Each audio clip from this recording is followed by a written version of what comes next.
Hello, everyone. Today we are brushing our teeth. Yes, you, a toothbrush, some minty foam, and that quiet moment before the rush. You're standing in front of the mirror, staring at your reflection, thinking, why is it so hard to say the word schedule without sounding like a robot? The toothpaste drips, the day begins, and here you are, listening to English, practicing every breath and every beat. You might be good at English if you listen to this video, not because you'll suddenly speak like a news anchor, but because you're showing up, right now. So before you get comfortable, take a moment to like the video and subscribe, but only if you really like what I do here. Tell me where you're tuning in from and what time it is there. I love knowing who's learning with me. Now, let's focus. Let's start our next journey together. You blink the sleep away. The air smells like coffee and laundry detergent. You shuffle into the bathroom, and the words you mumbled in a dream fade as the morning light slaps your cheeks. You reach for the toothpaste. On the tube, some English words. Whitening, fresh mint, with fluoride. Your brain's still half asleep, but look, you're already reading English. Every tiny label you've ignored before is a chance to learn. Fluoride, there's our word for today. A tricky one, but useful. It protects your teeth, and now it protects your vocabulary. Try saying it out loud. Fluoride. Kind of like fluoride, right? Say it again. Now imagine asking someone, "Hey, is this toothpaste with fluoride?" Boom, you sound like someone who knows what they're talking about. As you brush, you hum a song. English lyrics flood your head. You don't even try, they're just there. Don't stop believin', or maybe it's let it go. Your toothbrush is your microphone. You're singing in English, thinking in English, living in English. This is how you learn English easily, by sneaking it into your life like a spy with a mission. You don't sit in a library memorizing verb charts at 6 a.m., unless you're into that. You live your day, and English tags along like a quiet friend. You spit, you rinse, you stare at the mirror again. This time you try something brave. You say out loud, "Today I will speak English with confidence." Even if it's just to yourself, especially if it's just to yourself. You walk out to the kitchen. There's a cereal box on the table. More English.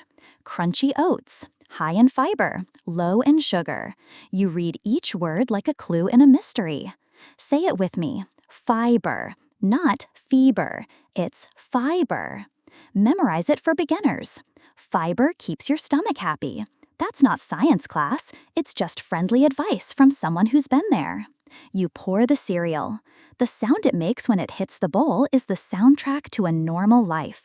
That's what we're building, a normal life in English. Not perfect, just comfortable, natural. And then your phone buzzes, a notification in English. Maybe a weather app, mostly sunny, high of 23 degrees. You pause. What's mostly again? Oh yeah, mainly, almost all. Got it. What's a high of 23? Celsius or Fahrenheit? Depends where you live. But hey, you just thought through a weather report in English. Pat yourself on the back. You sit with your cereal. You don't check Instagram, not yet. You let your mind wander. What will I say if I meet someone today? Try this. Hi, how are you? I'm good, thanks. And you? It's not poetry, it's survival. It's your beginner's sword and shield. Let me tell you a secret. Most native English speakers don't use big words in the morning. They grunt, they say coffee, and They're just like you. Except they've been doing this for years. So don't worry if your first sentence today is just, "Where is my shoe?" That's English. That's valid. That's progress. And while we're on the topic, remember this. Your morning brain isn't lazy. It's tender. And tender brains learn better when they feel safe.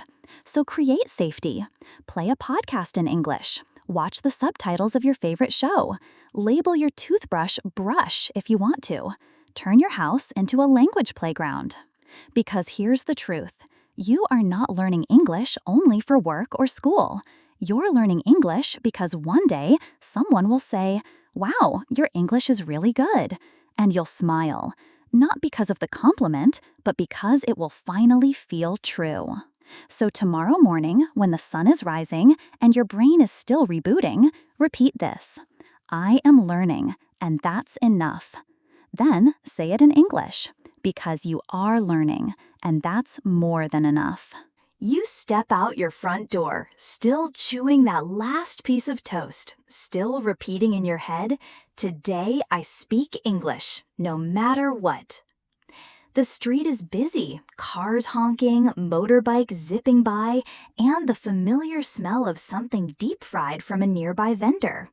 But your mission is clear. Get to the coffee shop and make it through one order in English. You push the door open, a little bell jingles above your head. The place smells like roasted beans and cinnamon rolls. You step up to the counter. Behind it, a young barista in a green apron beams at you. This is it, you think, showtime.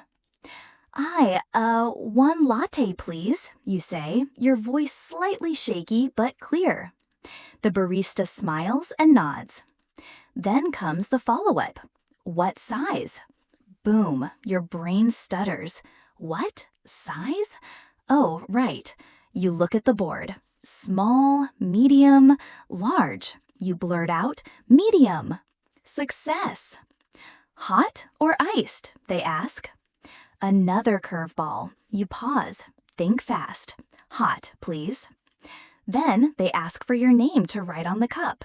You say it. They misspell it anyway. That's okay. Even native speakers get their names misspelled. You wait. You glance around. People are chatting in English or texting or pretending to work on laptops. And it hits you. This world is not waiting for perfect English. It's moving, and you're keeping up. They call your name, sort of, and hand you a cup that says something like John instead of John. But hey, you got your coffee. You ordered in English. That's a win. This is how you learn English easily, by doing. You put your grammar book down and step into real life. You live your practice.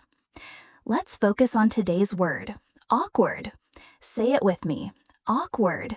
It means strange or uncomfortable in a funny way. Example, that moment when you said latte like lay-tea instead of latte. Yeah, that was awkward, but it also helped you remember how to say it right next time. Memorize it for beginners. Awkward moments are the best teachers. Let's be honest, everyone feels awkward sometimes, native speakers too. They forget words, they mix up names, they laugh at themselves, and so should you. As you sit down with your coffee, you hear a nearby customer say, "Could I get a blueberry muffin, please?" You repeat the sentence in your head. Could I get? It's polite, natural, useful. You practice silently. Could I get a sandwich? Could I get directions? Could I get a refund? Could I get better at English? Yes, you could, and you are. Across from you, two friends are chatting. You catch phrases here and there. That's so cool. I know, right? No way. This is where real English lives, in these little throwaway lines. You don't find them in grammar books, but they're golden. Start using them, out loud, in front of your cat, your plant, your steering wheel, whatever listens. Without judging. How do you learn English easily and memorize it for beginners? You don't study words. You use them. You feel them. You attach them to moments. Like this one, warm cup in your hand, sunlight on your table, English all around you. And maybe today you try something new. You smile at the barista and say, "Great coffee." It's simple, it's friendly, it's English, and it might just make their day. Now let's add a layer. Let's imagine you make a small mistake. You say, "I want one hot coffee, medium." The grammar isn't perfect, but you know what? It still works. The barista gets it, you get your drink. That's called communication. That's the goal. Perfect grammar? Optional. Being understood? Mandatory. You might feel nervous every time you open your mouth in English. That's okay. Nerves mean you care. But don't let that fear freeze you. You are stronger than your grammar. Quick tip. If you ever forget a word when speaking, do this. Smile. Use your hands. Say, how do you say? Most people will help you because you're trying, and that effort speaks louder than any vocabulary list. You gather your things. You leave the shop. The air feels cooler now. You sip your latte and think, okay, that wasn't perfect, but I did it. And that voice in your head, the one narrating your thoughts in simple English, that's not just practice, that's transformation. You're not learning English. You're becoming someone who uses English. There's a difference. The next time you walk into that cafe, you'll say, hi again, medium hot latte please. No pause, no fear, just life, lived in English. And if the barista gets your name right next time, that's a bonus. You step onto the bus with your coffee in one hand and confidence in the other, or at least you hope so. The driver gives you a quick glance. You tap your card and move down the aisle, finding an empty seat near the window. Outside, the world whizzes by. Billboards, people, signs, some in your language, some in English. And suddenly, you're hyper-aware of every English word around you. The bus turns a corner and your heart does a little flip. You're not sure when to get off. You check the app on your phone. It's in English, of course. Next stop, Wellington Street. Wait, is that yours? You start doubting yourself. The pronunciation of Wellington swirls in your brain like alphabet soup. You lean toward a fellow passenger and say, excuse me, does this bus go to, main library? The passenger pauses, then nods. Yes, 2 more stops. You smile. Relief floods your chest. Thank you. This is how you learn English easily, not by being fearless, but by being brave anyway. Let's highlight today's word, translation. Say it with me, translation. It means changing one language into another. Simple, right? But in real life, translation isn't always word for word. It's about ideas, meaning, emotions. Memorize it for beginners. Good translation makes understanding easier, not perfect. Right now, you're doing a live translation in your head. English comes in through your ears, but's flipped and turned and reshaped in your mind, and comes out of your mouth in the form of a question, or a thank you, or even a confused expression that says, please help me figure this out. You're not just riding a bus, you're navigating a language. And here's the kicker. Every stop you pass is a victory. Each sign that says exit or next stop or no smoking is a little quiz that you're slowly getting better at. Across the aisle, a teenager is talking on the phone. Yeah, I was like totally freaking out, she says. Your ears perk up. What does freaking out mean again? You pull it from the storage room in your brain to panic or get really anxious. Got it. You silently repeat it. I was freaking out. Now try saying it like you mean it. Imagine the situation. You lost your phone or you almost missed your bus. Boom, you're using natural English. You're learning from people, not from pages. Suddenly, the driver announces, main library, next stop. You jump up a little too fast. Sorry, you mutter as you bump into someone. Excuse me. You're getting off at the right place, but more importantly, you're doing it using real English. Here's a trick for beginners. Look around during your day and pick 5 English words that surround you. Then do this. Say each one out loud. Use it in a sentence. Smile while doing it. It really helps. Let's say you spot these: push, pull, open, closed, and exit. Your practice sentences could be, Push the door to enter. Pull it carefully. This store is open now. It's closed on Sunday. Find the exit before it gets crowded. That's 5 sentences. That's 5 wins. That's you building English one tiny brick at a time. You step off the bus. The sun hits your face just right. The city hums around you. English hums inside you. You look up at the building ahead. Main library, public entrance. You say it under your breath. Main library, public entrance. You trace each syllable with your voice. Main, library, public entrance. It's like music when you slow it down. And you realize something. English isn't only in classrooms or apps or podcasts. It's on buses, on signs, in strangers' voices.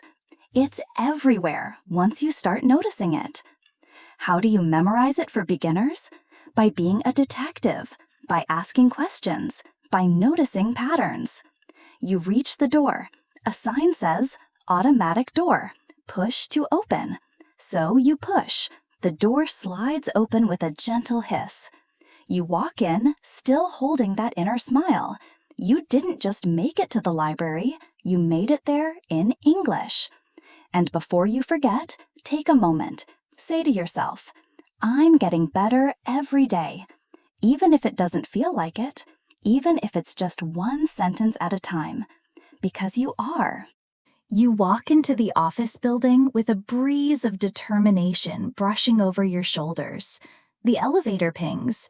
You step in, nod at a colleague, and push the button to the 3rd floor.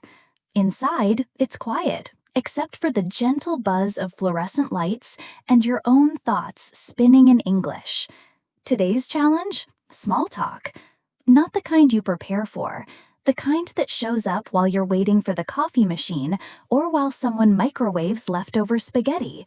It starts without warning and ends with a strange mix of pride and confusion. The doors slide open. You head to your desk. Someone greets you casually. Morning, crazy weather, huh? Boom, first interaction of the day. You smile, a beat too late, and say, yes, very crazy weather. It's not Shakespeare, but hey, it's conversation. This is how you learn English easily, by daring to speak even when the topic is the sky. Let's pull out today's word, chit-chat. Say it with me, chit-chat. It means casual, light conversation about ordinary things, like traffic, the weather, or what you ate for lunch. Memorize it for beginners. Chit-chat isn't useless. It's the first step to real talk. You sit down. You open your computer. The email subject lines scream in English. Meeting postponed. Please review and approve. Quick question about the files. You read them carefully. You don't panic. You've seen these words before. You're not translating, you're understanding.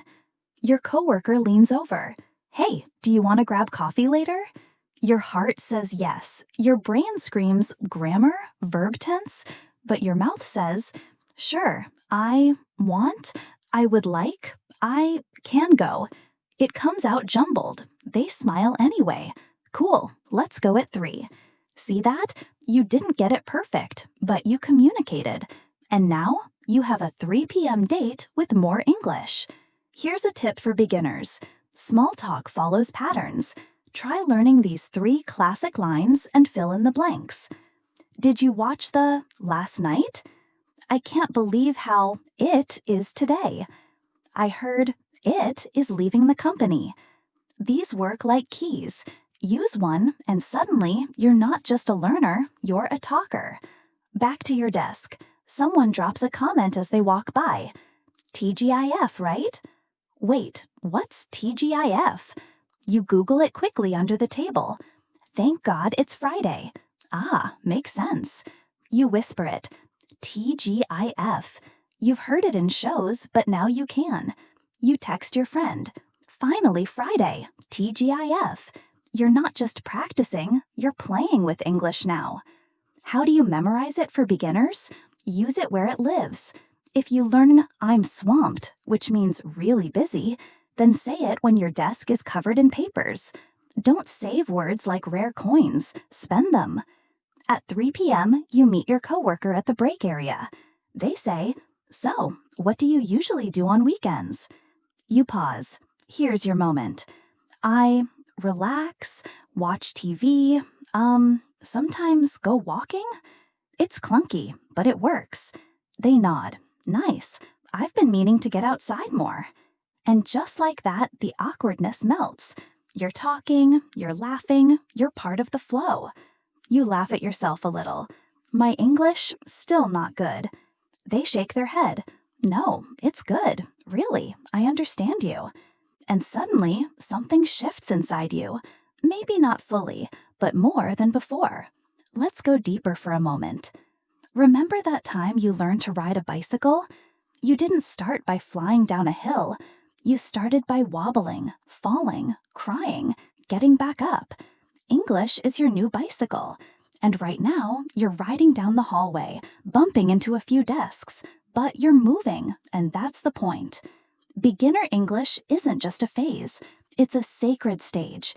It's where your brain is reshaping itself. New pathways, new sounds, new courage.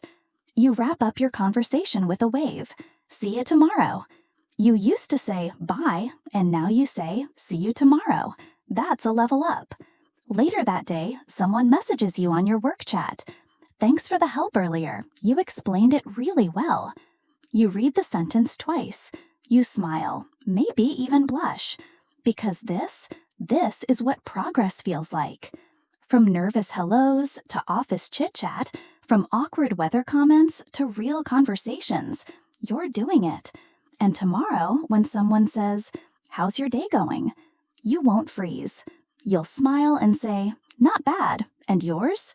You'll mean it, and it will be enough. It's lunchtime.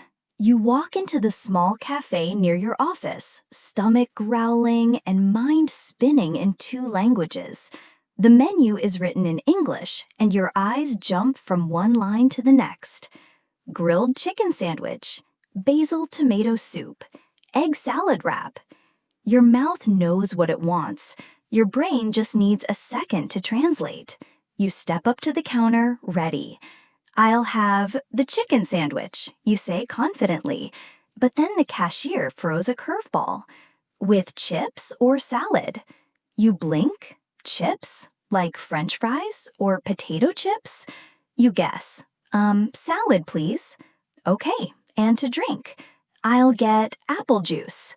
You glance at the menu again. Wait, was that apple or maple? Too late. You smile. Apple, yes. This is how you learn English easily, by making small mistakes that become powerful memories. You sit down with your tray. You're halfway through your sandwich when you overhear someone at the next table say, "They gave me a kitchen sandwich." You freeze. Did they say kitchen? Then it hits you. They meant chicken, but they said kitchen by mistake. You laugh to yourself. Even native speakers mess up words sometimes. Here's today's word, misunderstanding. Say it with me. Misunderstanding. It's when one person thinks something different from what the other person meant. Memorize it for beginners. A misunderstanding isn't failure. It's a free lesson. You remember a time when you made that mistake. You told someone, "I like your desert," meaning dessert, and they thought you were into sand dunes. Embarrassing? A little. Memorable? Absolutely. Useful? You bet. That's how words stick, not in silence, but in stories. As you eat, you hear another phrase float across the room. "I'll have what she's having." Interesting. That's a cool way to order. You jot it down in your mind. Another phrase to try someday. How do you memorize it for beginners? You create scenes, not lists. Instead of just learning chicken, kitchen, sandwich, juice, you replay the moment, the menu, the voice, the little panic, the relief. That's memory with color. Across the room, 2 friends are joking about their diets. Is salad still salad if it has 5 pounds of ranch dressing? One asks. You smile. Humor is universal, even if you don't understand every word. You pick out phrases. I'm starving. Very hungry. This hits the spot. Exactly what I needed. Let's grab lunch again soon. You whisper them under your breath. Try it. I'm starving. This hits the spot. Let's grab lunch again soon. You're not just eating food, you're eating language. Now let's talk about something powerful, phrasing for confidence. Instead of saying, I want, try, I'll have. Can I get? I'd like. Repeat those with me. I'll have the chicken sandwich. Can I get a glass of water? I'd like a slice of cake. These are polite, natural, native. Even better, they give you time to think. You clear your tray, you toss your trash, you walk outside into the light, your belly full and your brain buzzing. You just survived another meal in English. That's no small feat.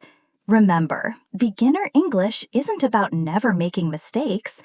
It's about being willing to make them and keep going anyway. One last laugh. You pass a bakery. A chalkboard sign out front reads, Try our new chocolate mousse. You stop. Chocolate mousse? Like the animal? You snap a photo. Another funny typo to remember. They probably meant mousse, a soft dessert, but you'll never forget that mix-up again. You might even use it later. I'll have the chocolate mousse, not the moose with antlers, please. A joke in English. That's when you know you're growing. You walk back toward work, repeating new phrases like they're lyrics to your favorite song. You're not perfect, you're learning out loud. That's real fluency, not in grammar books, but in chicken sandwiches and kitchen mistakes. So next time you mess up a word and someone corrects you, smile and say, Thank you, that's how I learn. And trust me, it is.